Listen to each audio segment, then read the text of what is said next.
Մենք հավատում ենք, որ տարածաշրջանում պետք է բոլոր հարևանների հետ ունենանք բարի դրասիական հարաբերություններ, տնտեսական հարաբերություններ, ոտնահարմամբ չէ։ իհարկե, բայց ամեն ինչը ունի սահմաններ։ Այստեղ մի բան եմ ուղղակի ուզում նշել, որ ներկայիս ղեկավարությունը ասում էր, որ եկեղեցուն ոչ թե եկեղեցու դեմ են քայլեր, այլ եկեղեցում տիրող վատ վարք ու բարքերի։ Ցանկացած նվաստացում, ցանկացած հակահայկական, հակամարտկային գործողության դեմ աչք փակել, միայն թե Ալիևին առիթ չտաս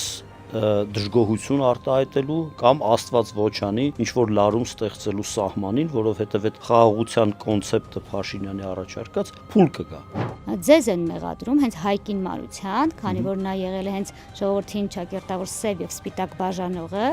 Ձեզ են մեղադրում, որ դուք եք կեղծ կուսակցություն, հետո միանալու եք կամ էլի Նիկոլ Փաշինյանին կամ ընդդիմադիր կուսակցություններին, նրանց ում դեմ եք հիմա, եւ նրանք չեն ներում Հայկ Մարությանին սև եւ սպիտակ բաժանելու համար։ Դա քաղաքական բողոքի ակցիա է, ոմանց համար կարող է դա ընդունելի լինել, ոմանց համար կարող է ընդունելի չլինել։ Բողոքի ակցիան վերաբերում է Թուրքիայի ժխտողականությունը։ Հասկանալի է, որ նա ամեն կերպ ձգտում է դա իր քաղաքականությունն է, չխախտել այն բարեկամական մթնոլորտը, որ ձևավորվել է իր եւ Ադրբեջանի ղեկավարության միջև։ Համենայն դեպս քրիստոնեական նայել, առավել եւս նայել, այսպես քրիստոնեայի դիրքերից է հանդես գալիս երբեմն, հա։ Քրիստոնեական, հայկական կոթող է ոչնչացվել։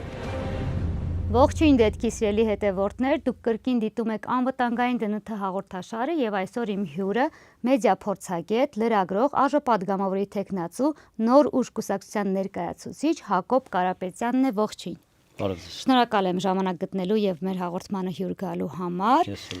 Եվ խոսակցություն կուզեմ սկսել վերջին օրերի մի քանի իրադարձությունների մասին։ Ապրիլի 24-ին, ապրիլի 23-ին ավելի ճիշտ տեղի ունեցավ ջահերով երթը, որի ժամանակ ավանդաբար վառեցին Թուրքիայի դրոշը եւ այլն,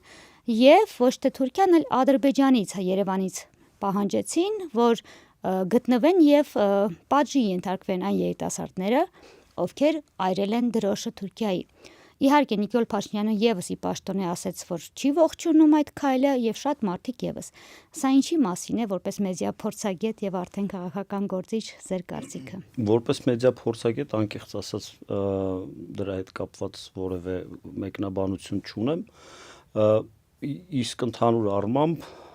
դա քաղաքական բողոքի ակցիա է։ Ոմանց համար կարող է դա ընդունելի լինել, ոմանց համար կարող է ընդունելի չլինել։ Բողոքի ակցիան վերաբերում է Թուրքիայի ժխտողականությունը, որքանով ես հասկանում եմ։ 111 տարի հայոց ցեղասպանության հիշողությունը, հայոց ցեղասպանության վերքը շատ ավելի ցավեցնող է մեզ համար, զոհերի ժառանգների համար եւ ընդհանրապես հայության համար որպես հանրույթ, որպես մեկմիավոր, այն պատճառով, որ Թուրքիան ոչ միայն չի զղջում իր արածի համար, այլև ժխտում է հանցանքը։ Սա նախ իրավական նորմերով, երբ հանցանքի համար պատիժ չկա, հանցանքը դեռ չի ավարտվում, հա, այսինքն կարող ենք համարել, որ ցեղասպանության գործողությունը շարունակվում է մինչ օրս, այսինքն նա իհարկե չի սկսվել 15 թվականին, սկսվել է դրանից տասնամյակներ առաջ, ապոֆեոզը, հա, կուլմինացիան եղել են 15 թվականի, 15-18 թվականի դեպքերը, դրանից հետո էլ բուն ջարդերն են շարունակվել, բայց ընդհանուր առմամբ որպես գործողություն, որպես հանցանք, նա մինչև օրս առկա է Թուրքիայի ժխտողականության պատճառով, որտեղ այդ ժխտողականությունը թուրք հասարակությունում, այդ թվում նաև այսօր արդեն նաև վերջին տասնամյակներում նաև ադրբեջանական հասարակությունում հայատյացության տարբեր դրսևորումներ է առաջացնում։ Սկսած նրանից, որ դուք հրահրեցիք կամ այսպես կոչված դավաճանեցիք եւ տեղներ ձեզ որ բանարեցիք, վերջացրած նրանով, որ նրանք մերժում են մեր պապերի կամ մեր ժառանգության գոյությունը այնտեղ։ Հիմա, եթե մարդկանց մի խումբ կամ կուսակցություն կամ անհատներ, հասարակական կազմակերպություններ իրենց բողոքը, իրենց վրդովմունքը արտահայտում են դրոշը այրելով, դա իրենց իրավունքն է։ Անձամբ ես այդպիսի գործողություններին չեմ մասնակցել եւ այդպիսի գործողությունները արդյունավետ չեմ համարում, Դուք բայց դատապարտել չեմ ինչ իհարկե ոչ մեկ ինձ թվում է ոչ մի հայ չի դատապարտում անգամ զգացմունքային, հա, դաշտով, որ այդպես են զգացել, այդպես են ուզում արել են, բայց դուք ինչ ձևաչափ եք գտնում, քանի որ հատկապես հիմա կարծես թե գնում է նրան, որ մենք Թուրքիայի հետ մեր հարաբերությունները վերականգնում ենք, այսպես ասած, ամեն ինչ լավ է, ել չասած խաղաղության մասին, որ տիրում է երկրում, ինչ ձևաչափեր կան կրկին այդ ամենի մասին խոսելու եւ ընդհանրապես, քանի որ այստեղ կուզեմ ասել, որ օրեր առաջ ոչնչացրեցին Ստեփանակերտի Սուրբ Աստվածածնի Հովանու մայր տաճարը եւ հենց ձեր կուսակցությունը, հա, հայտնի իրադարձության մասին արձագանքելով, կրկին մեջ բերեմ, նշել էիք, որ առավել եւս ամոթալի է այս թշնամական գործողություններին պաշտոնական Երևանի կողմից պատշաճ գնահատականի բացակայությունը։ Տեսեք, այդ մեր հայտարարությունից հետո Նիկոլ Փաշինյանը նախորդ շաբաթվա իր ճեպազրույցի ժամանակ իր դիրքորոշումը ըստ էության հայտնեց, որևէ դատապարտող խոսք չասաց։ Գիտեք, երբ ենթադրենք, հա, Ճապոնիայում երկրաշարժ է տեղի ունենում,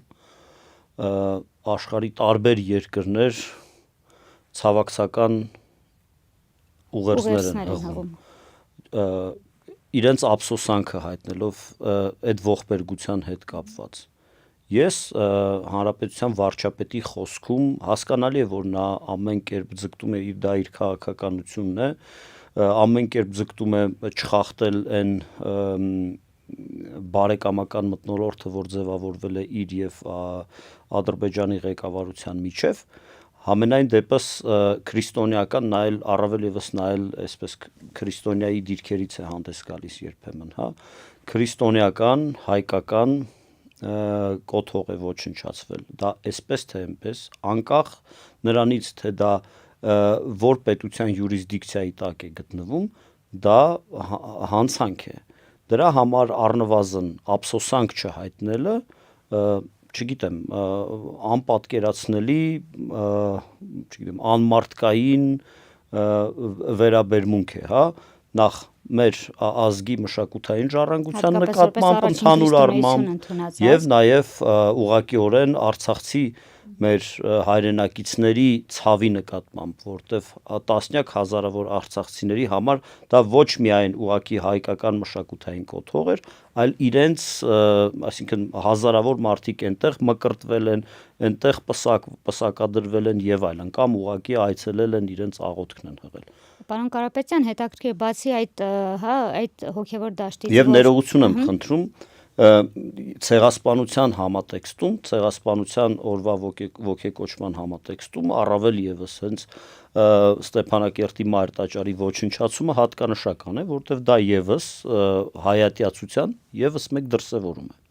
Ինչպես է ստացվում, որ նրանք կարողանում են հանգիստ ոչնչացնել, բացի ուղերձից Երևանի կողմից ինչ քայլ կարող էր լինել ի պատասխան, իսկ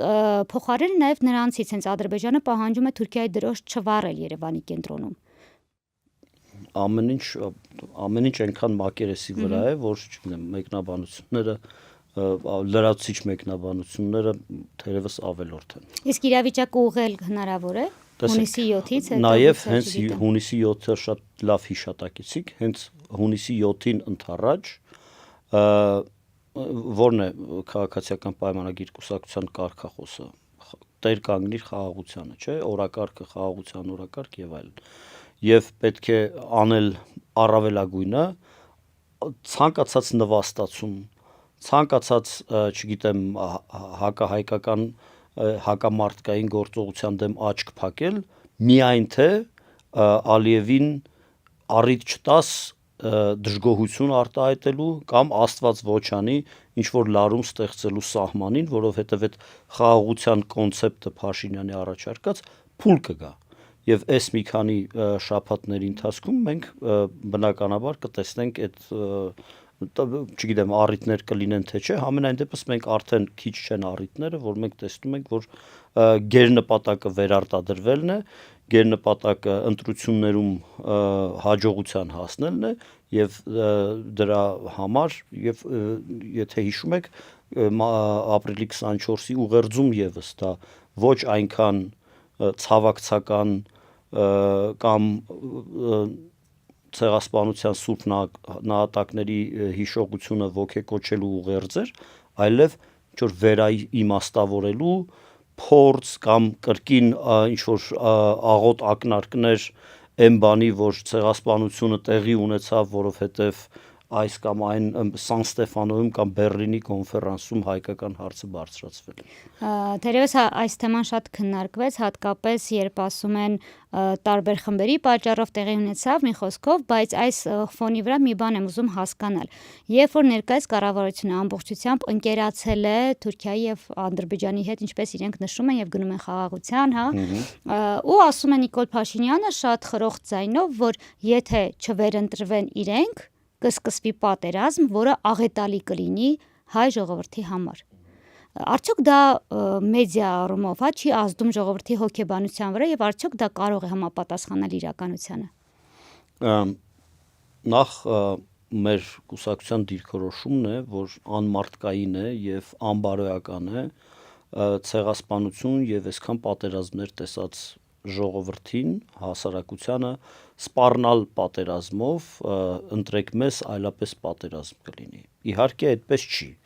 Իհարկե Նիկոլ Փաշինյանից չի կախված պատերազմը։ Հակառակը փորձը ցույց է տալիս, որ Նիկոլ Փաշինյանի իշխանության օրոք մեր գլխին եղել են աղետաբեր պատերազմներ, ողբերգություն, տեղահանություն, էթնիկական զտումներ։ Այսինքն այդ Նիկոլ Փաշինյանն է, որ ամեն ինչ հանձնելով, ամեն ինչ ձախողելուց հետո հիմա խոսում է խաղաղության մասին, ինքը խաղաղություն չի բերել Հայաստանին։ Ինքը Հայաստանին բերել է պատերազմներ եւ արհավիրքներ։ Իսկ դուք ասում եք հիմա բարեկամացել է Ադրբեջանի եւ Թուրքիայի հետ, ես ուզում եմ դիսկլեյմեր անեմ, ընդհանրապես առհասարակ, հա, ես դեմ չեմ ադրբեջանցիների եւ թուրքերի հետ բարեկամություն անելու։ Ես ինքս իմ մասնագիտական գործունեության ընթացքում մի շարք խաղաղասիրական նախագծերի եմ մասնակցել, ոմանք հաջողված էին, ոմանք ոչ այնքան, ուղղակի մարդկային շփման պայմաններում կարողանում ես ճանաչել ավելի հակառակ կողմի ներկայացուցիչներին։ Այսպես թե այնպես մենք հավատում ենք, որ տարածաշրջանում պետք է բոլոր հարևանների հետ ունենանք բարի դրասիական հարաբերություններ, տնտեսական հարաբերություններ, իհարկե, բայց ամեն ինչը ունի սահմաններ։ Հայաստանի Հանրապետությունը, որովհետև այնտեղ ապրում են հայաստանցիներ, մեծամասամբ հայեր, որովհետև այնտեղ կան մշակութային արժեքներ, ազգային ինքնության հետ կապված արժեքներ եւ ներողություն պատկերավոր ասած Արարատը ոչ միայն մեր հոգում է, այլ նաեւ մեր աչքի առջև է եւ այդ ինքնությունը, հա, այսպես Արարատակենտրոն ինքնությունը փոխելու, ձևախեղելու փորձերը ոչ միայն հաջողություն չեն կարող ունենալ, ոչ միայն անբարոյական են, ոչ միայն ուրեմն ամոթալի են, այլև իրենք հաջողություն չեն կարող ունենալ։ Եվ միգուցե Աստված ոչ անի կարող են նաև վտանգավոր շեղումների բերել հասարակությունում, որովհետև եթե նորմալ, չգիտեմ, աշխարհիկ բարքերով ապրող դեմոկրատական ավանդույթներ ունեցող հասարակությունում դու ստիպում ես, որ իր ինքնության ինչ որ բաղադրիչը փոխեն, կամ, չգիտեմ, անհարկի հարձակումներս իրականացնում եկեղեցու դեմ, ազգային եկեղեցու դեմ, ապա այդ աշխարհիկ հանրությունը նույնիսկ կրոնի հետ այդքան կապ չունեցող մարդիկ, հա, նույնիսկ իրենց, չգիտեմ, լիբերալ կամ որոշ առումով կոսմոպոլիտ համարող մարդիկ կընդվզեն, կասեն ներողություն, թույլ տվեք մենք մեր Աստծու, մեր եկեղեցու եւ մեր խորհրդանիշների հետ առերեսվենք։ Այստեղ մի բան եմ ուղղակի ուզում նշել, որ ներկայիս ղեկավարությունը ասում էր, որ եկեղեցուն ոչ թե եկեղեցու դեմ են քայլեր, այլ եկեղեցում տիրող վատ վարք ու բարքերի։ Ներողություն, ցանկացած աղանդ եւ ցանկացած հակաեկեղեցական շարժում հանդես է գալիս եկեղեցին բարենորոգելու դրոշի ներքո, չգիտեմ, օրինակ միջին դարերում Ֆլորենցիայում կար այդպիսի վանական Ջիրոլամո Սավոնարոլան, որը ինչ որ սոցիալական եւ նաեւ կրոնական շարժում էր ձեռնարկել, ընդվզել էր Հռոմի Պապի դեմ եւ բնականաբար իր նպատակն էր հռչակել մաքրել եկեղեցին, հա, նա բացի նրանից, որ բռնապետություն ստեղծեց մինչև այդ որոշակի առումով դեմոկրատական Ֆլորենցիայի հանրապետությունում, այլ նաեւ եկեղեցու տեսանկյունից աղանդավորական շարժում էր ձեռնարկել, այնպես որ այդ հայտարարությունները, բայց այդուամենայնիվ եթե եկեղեցում չլինեին բացեր, նրանց կհաջողվեր այդքան սեփ խրել եկեղեցու խնդիրների մեջ, այսպես ասած։ Եկեղեցում խնդիրներ անշուշտ կան, շատ հոգևորականների վարքի մեջ էլ անշուշտ խնդիրներ կան, բայց նախ ամենաառաջինը ոչ ոք Հայաստանի Հանրապետության վարչապետին մանդատ չի տվել եկեղեցու ներքին գործերին խառնվելու։ Դա առաջին հերթին սահմանադրության խախտում է։ Երկրորդ հերթին իսկ ումով է Փաշինյանը փորձում այսպես կոչված բարենորոգել եկեղեցին, մենք տեսնում ենք, թե ովքեր են նրա կողքին կանգնած այդ ուրացող հոգևորականները, նրանք եւս այն մարդիկ են եղել, որոնց այսպես ժողովուրդը կուզենար փոխել, որպեսզի եկեղեցին ավելի լավ լիներ, բայց արի ուտես, որ Նիկոլ Փաշինյանը որոշել է, որ հենց այդ հոգևորականների միջոցով ինքը պետք է փորձի բարեփոխել։ Եվս նրա կողմից լավ դիվանագիտական քայլ է։ Իրականում այստեղ ակնհայտ է, որ Նիկոլ Փաշինյանի մղումները ոչ այդքան, այսինքն ոչ թե կրոնի հետ առնչություն ունեն, այլև զուտ Փաշինյանը եկեղեցուն դիտարկում է որպես քաղաքական հակառակորդ, վեհափառին դիտարկում է որպես քաղաքական հակառակորդ եւ նրա դեմ պայքարում է իր համար սովորական մեթոդներով, այն է ապատեղեկատվություն, անձնական կյանքին գռեհիկ կերպով միջամտություն, վարչական եւ ուրեմն իրավապահ մարմինների ռեսուրսները չարաշահելու միջոցով պայքարում է իր քաղաքական հակառակորդի դեմ, իդեմս վեհապառի։ Ուրիշ բան, որ մենք ինչպես ենք գնահատում 20, 23, 24 թվականներին եկեղեցու եւ մասնավորապես Գարեգին II կաթողիկոսի քաղաքական ակտիվությունը։ Կարող ենք դա էլ ողջունել կամ դատապարտել, համենայն դեպս եկեղեցին չունի ոստիկանություն, եկեղեցին չունի դատախազություն եւ չունի հարկադրանքի այն գործիքները եւ մեդիայի այն գործիքները, որոնց տիրապետում է վարչապետը իր վարչախմբի հետ միասին։ Շատ լավ, պարոն Կարապետյան, դուք Նոր ուժ կուսակցության երկրորդ համարն եք, առաջին համարը, եթե չգիտի մեր հեռուստադիտողը, տեղեկացնենք, որ Հայկ Մարությանն է։ Կասեք, ինչու որոշեցինք հենց Հայկ Մարությանի, այսպես ասած, թիմին միանալ, ինչ ընդհանուր գաղափարախոսություններ կար, որ ձեզ միավորեց ու որպես նոր կուսակցություն հանդես եկաք։ Դե ես անձամբ Հայկ Մարությանի թիմին միացել եմ 2018 թվականի նոյեմբերին, երբ նա նոր ընտրվել էր Երևանի քաղաքապետ, այսինքն այդ ժամանակ թիմը հեղափոխական թիմն էր, ընդհանուր թիմն էր, ես կուսակցական չէի եւ ուղղակի քաղաքապետանում իրականացնում էի իմ մասնագիտությունից բխող պարտականություններ, մամուլի խոսնակն էի։ Եվ պարոն Մարությանի եւ նրա թիմի հետ աշխատելով մենք համախոհություն ձևակերպվեց այդ տարիների ընթացքում եւ երբ ԿՊ կուսակցությունը ըստ էության ուզուրպացրեց Երևան քաղաքում իշխանությունը եւ անվստահություն հայտնեց Հայկ Մարությանին, ես իմ ընտրությունը կատարեցի, ունեի առաջարկ մնալ եւ շարունակել մյուս քաղաքապետի հետ աշխատանքը, ես հրաժարվեցի դրանից, որտեվ իմ գործունեության ընթացքում ոչ միայն տեխնիկական խոսնակի աշխատանք էի կատարում, այլ նաև իսկապես գաղափարապես գաղափարակից ընկերներ գաղափարակից ընկերներ դարձանք, այո, պարոն Մարությանի եւ նրա թիմի մյուս անդամների հետ, եւ արդեն դրանից հետո աստիճանաբար ձևավորվում էր, խմորվում էր մեր թիմը, գաղափարախոսությունը դեռ Երևանի քաղաքապետանում աշխատանքի ընթացքում մեր աշխատելավոճն էր արդեն ի հայտ գալիս, մենք ավելի շատ հակվում ենք ձախ ցենտրիստական գաղափարներին, որտեղ պետության վերահսկողությունը եւ պետության ներկայությունը, հանրային հարաբերություններում մի քիչ ավելի կարևորում ենք իհարկե առանց կասկածի տակ դնելու մասնավոր գործունեության եւ շուկայական ազատ տնտեսության գոյությունը եւ 23 թվականին էլի մեր թիմով, բայց դեռ կուսակցություն չէինք գրանցել, մեր թիմով մասնակցեցինք Երևան քաղաքի ընտրություններին, ավականու ընտրություններին, եթե հիշում եք, շատ սուղ, կարելի ասել չնչին ռեսուրսների պայմաններում մենք բավական բարձր միավորներ, բավական բարձր քվեներ հավաքեցինք եւ եթե ըստ էության քաղ պայմանագիր կուսակցության խաբեությունը, կեղծ ընդդիմադիր կուսակցությունների ներկայությունը չլիներ, Երևանում իշխանությունը կփոխվեր վստահաբար, այդուհանդերձ ավականու մեր գործընկերները այս տարիների ընթացքում աշխատում են, փորձում են հնարավորության սահմաններում առավելագույնս օգուտ տալ քաղաքին, մասնավորապես կհիշեք նախորդ տարի, երբ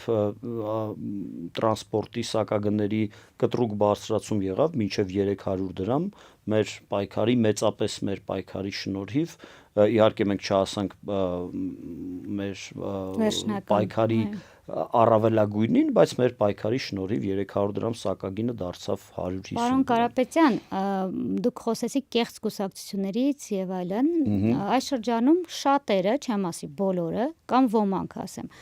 ձեզ են մեղադրում հենց Հայկին Մարության, քանի որ նա եղել է հենց ժողովրդին ճակերտավոր սև եւ սպիտակ բաժանողը, ձեզ են մեղադրում, որ դուք եք կեղծ կուսակցություն, հետո միանալու եք կամ էլի Նիկոլ Փաշինյանին կամ ընդդիմադիր կուսակցություններին, նրանց ում դեմ եք հիմա, եւ նրանք չեն ներում Հայկ Մարությանին սև եւ սպիտակ բաժանելու համար։ Ինչ կասեք այս մասին։ Դրա մասին բազմիցս խոսվել է եւ Հայկ Մարությանն է դրա մասին խոսել եւ մենք ենք խոսել։ Նախ դուք ձևակերպեցիք այսպես ժողովրդին սև սպիտակ բաժանել, դա բացարձակապես այդպես չի, դուք կարող եք նաեւ այստեղ մոնտաժ անել եւ դնել այն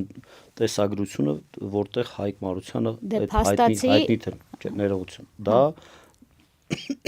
ներողություն եմ խնդրում, դա քարոզչական հնարք էր ցույց տալու, որ Հայկ Մարությանը ժողովրդին բաժանում է սևերի եւ սպիտակի։ Հայկ Մարությանի ելույթը եղել է 2018 թվականի սեպտեմբերին, երբ այսպիսի համատեքստ կար, որ հեղափոխության ժամանակ հաղթանակած ուժերը մի կողմում են եւ մյուս կողմում են ուժերն են, որոնք դեմ են հեղափոխությանը, որոնք փորձում են ռևանշի հասնել, որոնք փորձում են ռեակցիոնիստական գործունեություն անել եւ այդ վտանգը կար եւ Երևանի քաղաքապետի ընտրություններում Հայկ Մարությանը պայքարը որակել էր սևի եւ սպիտակի, նույն կերպ կարելի էր ասել լավի եւ վատի, չարի եւ բարու, առաջադեմի եւ հետադեմի պայքար։ Ժողովրդին նախ ամենալավ ապացույցը թե ինչու այդպես չի։ Անմիջապես այն բանից հետո, երբ Հայկ Մարությանը ստանձնել է Երևանի քաղաքապետի պաշտոնը, նա կադրային քաղաքականությունը հստակ ձևակերպել է հետևյալ կերպ. մենք աշխատում ենք բոլոր նրանց հետ, ովքեր կարող են օգուտ տալ քաղաքին, քաղաքի կառավարմանը։ Կարկառուն հանրապետական Կամո Արեյանը Մարությանի կառավարման ամբողջ ընթացքում եղել է նրա ըստ էության գլխավոր խորհրդականը։ Եվ այդ ընթացքում իդեպ նաև մասնակցում էր հանրապետական կուսակցության կազմակերպած հանրահավաքներին, այսինքն որոշակի նաև քաղաքական ակտիվություն։ Էլի լիքը բազմաթիվ տարբեր մարդիկ, տարբեր կուսակցություններից,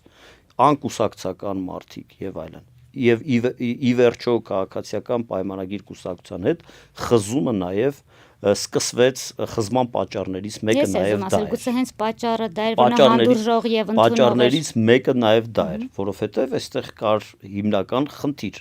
Քաղաքը ճգնաժամի մեջ է, քաղաքը պետք է վերադարձնել նորմալ կյանքի եւ զարգացնել։ Եվ այդ 3 կարճ տարիների ընթացքում իդեպ ուշագրավ փաստ Տիգրան Ավինյանը շուտով արդեն նույնքան ժամանակ քաղաքապետ կլինի, որքան կառավարել է Հայկ Մարությանը։ Շատ հետաքրքիր կլիներ հիշել, հա, թե ինչ է 3 տարվա ընթացքում արել Տիգրան Ավինյանը եւ հիշել, թե ինչ է արել 3 տարվա ընթացքում Հայկ Մարությանը։ Օրինակ կարող ենք հիշել, Տիգրան Ավինյանը թանկացրել է կայանատեղերի վճարը անգամներով կարմիր գծերը։ Տիգրան Ավինյանը փորձել է կրկնակի թանկացնել տրանսպորտի սակագները, այդուհանդերձ թանկացրել է 50%-ով։ Տիգրան Ավինյանի կառավարման օրոք մենք տեսնում ենք ճանապարհներում փոսեր, քաղաքը թաղված է փոշու մեջ, ուղղակի Երևանը այսպես որ գնա, շուտով կդառնա կյանքի համար հակացուցված քաղաք։ Իսկ քաղաքապետ Մարությանի կառավարման շրջանում ստեղծվել են համակարգային փոփոխություններ են տեղի ունեցել, աղբանության համայնքային հիմնարկ, տրանսպորտի կառավարման հիմնարկը եւ նաեւ փոխվել է եւ նաեւ ավտոբուսներն են սկսել ներկրվել, կանաչապատման հիմնարկը իր տեխնիկայով հանդերձ եւ այլն եւ այլն։ Հիմա վերադառնալով ձեր հարցին, իդեպ նաեւ Հայկ Մարությանի կառավարման շրջանում կոռուպցիան էր գրեթե հիմնահատակ վերացել, ինչու եմ ասում գրեթե, որտեղ վստահ չեմ, որ ներքին օղակներում միգուցե ինչ-որ մեկ ինչ-որ միտեղ, բայց դա կոռուպցիա չէ, դա ուղղակի գողություն է։ Հիմա խորհուրդ կտամ մեր հեռուստադիտողներին իրենք գնահատեն, քաղաքապետարանում կոռուպցիա կա, թե չկա։ Վերադառնալով ձեր հարցին, հա, մեր կուսակցության հետ կապված, տեսեք, շատ հատկանշական է, որ դուք ասացիք մի կողմից ասում են, որ դուք կմիանաք ԿՊ-ին, մի կողմից ասում են, որ դուք կմիանաք ինչ-որ ընդդիմադիր ուժի։ Այդ նշանակում է, որ մենք հենց մեր տեղում ենք։ Մենք մեր տեղում ենք, մենք ճանաչում ենք մեր ընտրազանգվածը, մեր մարդկանց, մեր սկզբունքները, մեր գաղափարները փորձում ենք հասցնել ավելի շատ մարդկանց։ Եվ ընդհանրապես պարլամենտարիզմը դա բանակցությունների եւ կոալիցիաների մասին է։ Այսպես թե այնպես ինչ որ խնդիր լուծելու համար բազմակուսակցական դեմոկրատական համակարգում պետք է այս կամ այն կուսակցության հետ պայմանավորվել։ Եվ մենք ընդունում ենք այդ մոդելը, բայց բացառում ենք համագործակցությունը երկու ուժի հետ։ Մեկը քաղաքացիական պայմանագիր կուսակցությունն է, որտեղ ուղղակի իմաստ չունի իրենց հետ շարունակել համագործակցությունը, որովհետև հենց մենք իրենց հետ համագործակցում էինք։ Եթե շարունակելու լինեինք համագործակցել, հենակ կմնայինք եւ կհամագործակցեինք, վստահ եղեք, եթե այդ սկզբունքային խզումները չլիներ, եթե այդ սկզբունքային հակասությունները ԿՊ-ի հետ չլինեին, Հայկ Մարությանը մինչև հիմա կշարունակեր մնալ եւ այնտեղ պերաշկի կուտեր, պատկերավոր եմ ասում, հա, եւ այլն։ Բնականաբար Հայկ Մարությանը ընտրել է ուրիշ ճանապարհ։ Իսկ մյուս ուժը դա Ռոբերտ Քոչարյանի գլխավորած որևէ ուժն է, որովհետեւ Ռոբերտ Քոչարյանի կառավարման տարիներին հանրապետությունում եղել են այնպիսի բացասական երևույթներ, որոնք մեր պատկերացումներում անհամատեղելի են համագործակցության համատեքստով։ Իսկ եթե մի պահ պատկերացնենք, որ ընտրության հնարավորությունը շատ մեծ չէ, հունիսի 8-ն է եւ ընդդիմություն է օրինակ Ռոբերտ Քոչարյանի ղեկավարած ուժերից մեկը կամ նույն Նիկոլ Փաշինյանի, ապա ձեր դիրքավորումը, եթե ունեք խոսք ասելու, ինչպես պետք է արտահայտվի։ Նախ դուք շատ լայն բան եք ասում, ընտրանքը շատ լայն է, հա, մենք չենք կարող դատողություն անել դրա հիման վրա, որպեսզի մենք կարողանանք որոշակի դատողություններ անել, կողմերը, դեմերը, բնականաբար ինչ որ միտեղ դա բոլոր կուսակցությունները իդեալական չեն։ Եթե բոլորը իդեալական լինեին, այսինքն կլիներ մեկ կուսակցություն, եթե բոլորը մեզ դուր գային, մենք իրար հետ հենա նույն բանում կլինեինք, հա, նույն նավակում կլինեինք։ Համենայն դեպս, երբ ընտրությունները կավարտվեն եւ կբաշխվեն ձայները խորհրդարանում, ըստ այդ բաշխված ձայների կհասկանանք, թե ինչ կարելի է տեսլական ունեք, ինչի եք պատրաստ, այսպես ասած։ Ինչպես եք պատկերացնում։ Մենք պատրաստ ենք փողզիչումների, բայց իհարկե մենք այդ փողզիչումները ինչ որ սահման ունեն։ Եվ կոալիցիաները նաև պետք է լինեն օրակարգի շուրջ։ Մենք գնում ենք ընտրությունների, դա ինքնանպատակ չէ, հա։ Մենք գնում ենք ընտրությունների, որպեսզի կարողանանք ստանալ մանդատ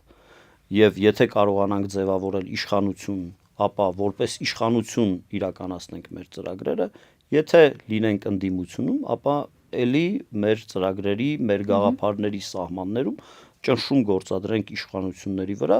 եւ փորձենք առաջ տանել մեր օրակարգը։ Հետևաբար ցանկացած կոալիցիա կամ համագործակցության որևէ այլ ձևաչափ պետք է լինի այդ օրակարգի շուրջը։ Մի փոքր կուզեմ խոսել ձեր թիմի մասին, ինչի, որովհետև բոլոր թիմերում տարբեր կարծես թե մասնագետներ ընդգրկված են, բայց դուք պատկերացնում եք, որ եւ վստահ եք, որ ունեք այնպիսի թիմ, որը կարող է թե անվտանգային հարցերում լիարժեք տիրապետել ինֆորմացիային, թե տնտեսության զարգացման, թերևս մեզ համար ամենակարևոր մի քանի թե առողջապահության հետ կապված խնդիրներն։ Այդ երեք ուղղությունը, իսկ Երևանի մասին առավել եւս չասած, որ այս պահին կոլապսային, ինչպես արդեն հասկացանք, վիճակում է։ Դուք ունեք մասնագետներ, ովքեր այդ հարցերին եւ նմանատիպ հարցերի շուրջ ընդգրկված կլինեն եւ կտան համակարգային լուծումների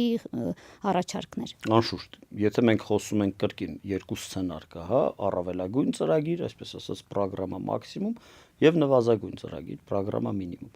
Այն դեպքում, երբ մենք ձևավորենք իշխանություն կամ մենակ կամ որևէ մեկի հետ կոալիցիայի միջոցով, բնականաբար էլի աշխատելու է այն սկզբունքը, որի մասին ես քիչ առաջ խոսեցի, որևէ գործուն, բանիմաց, կոմպետենտ մասնագետ անկախ իր քաղաքական հայացքներից կարող է ընդգրկվել մեր թիմում եւ գործադիր իշխանության կազմում ընդգրկվել։ Եթե մենք լինելու ենք ընդդիմությունում, ձեր հարցը ավելի մի քիչ փոխվում է, իհարկե դուք գիտեք, մենք արդեն մեր ցուցակը ներկայացնելիս նաեւ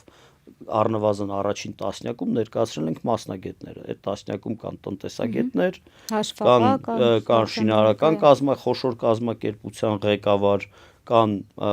տեղեկատվական տեխնոլոգիաների մասնագետներ, կան բժիշկներ, քաղաքի լավագույն, ուրեմն կանաչապատման մասնագետներից մեկը Քրիստինա Վարդանյանը, կա Նարե Արամյանը, որը կրկին, եւ կենթանիների պաշտպանությամբ է զբաղվում եւ հանրային կարևորության տարատեսակ նախաձեռնություններում է ընդգրկված, էլի բավական բազմապրոֆիլ անհատականություն է եւ այլն։ Այսինքն, այո, տարբեր տեսակի իրենց ոլորտներում կայացած մարդիկ կան, որոնք վստահաբար եւ իշխանության պարագայում, իշխանություն լինելու պարագայում եւ ընդդիմություն լինելու պարագայում իրենց խոսքը կասեն։ Պարոն Կարապետյան, ձեր խոսքը իհարկե կլսեն, ձեզ կծանոթանան, բայց ամեն դեպքում ձեր կուսակցության առաջին դեպքը Հայկ Մարությանը եւ նրան շատերը շատ սիրում են, շատերն էլ ընդհանրապես չեն սիրում, բայց շատերն էլ վերջին, ինչպես բոլորին, այո, բայց շատերը վերջին շրջանում Հայկի հատկապես տեսանյութերի շուրջ է քննարկում գնում, նույն այդ 50-50-ն ենք տեսնում, որ ոմանք հիացած են գրում են Հայկ ջան, ոնց կարելի է հումորով այսքան ճիշտ է խոսել, ոմանք էլ ասում են դու անլուրջ ես, մենք այդ ձայն չենք տա։ Հիմա արդյոք չի խանգարում այդ հումորային գրառումները, տեսանյութերը Հայկ Մարությանին որպես ապագա քաղաքական նոր գործիչ, նոր, այսպես ասած, ժողովրդի կողքին կանգնող գործիչ։ Դե եթե հիշենք աշխարհում բոլոր ոճրագործությունները տեղի են ունեցել բավական լուրջ մարդկանց կողմից եւ լուրջ դեմքով, նախ հումորը առաջին հերթին ինտելեկտի նշան է եւ երբ դու հումորով ես փորձում ներկա, նախ մենք ապրում ենք սոցիալական մեդիայի դարաշրջանում, եկեք անկեղծ լինենք, եւ սոցիալական մեդիայի դարաշրջանում փոխվում են ֆորմատները, ուղերձները տեղ հասցնելու ձևաչափերը, Դե նրան հատկապես մեղադրում ենք, այն որ նախկինում նաև դերասան է եղել, դրա համար ավելի են շեշտում։ Նա իր մասնագիտությունից չի ամաչում եւ չի հրաժարվում, իդեպ եթե նկատել եք,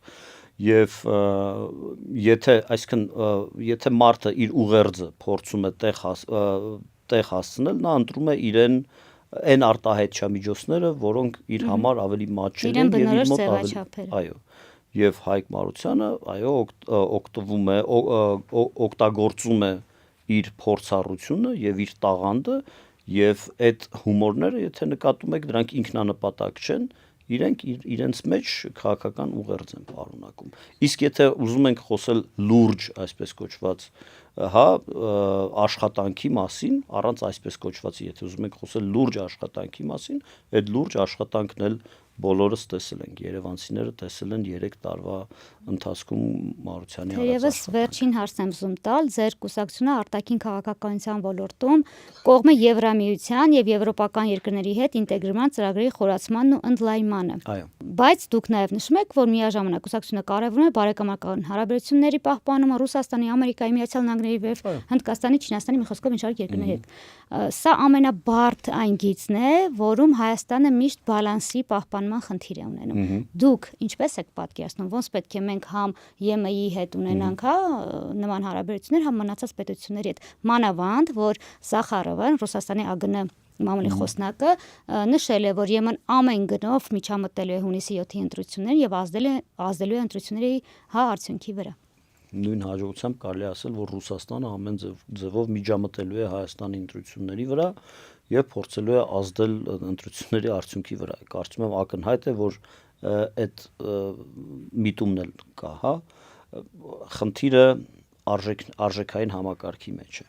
Հասկանալի է, որ մենք շատ լավ պատկերացնում ենք, թե մենք որտեղ ենք ապրում, աշխարհագրությունն ենք պատկերացնում եւ այլն։ Մեր հնարավորություններն ենք պատկերացնում եւ մեր ավանդական կապերն ենք պատկերացնում։ Դրա համար մենք եթե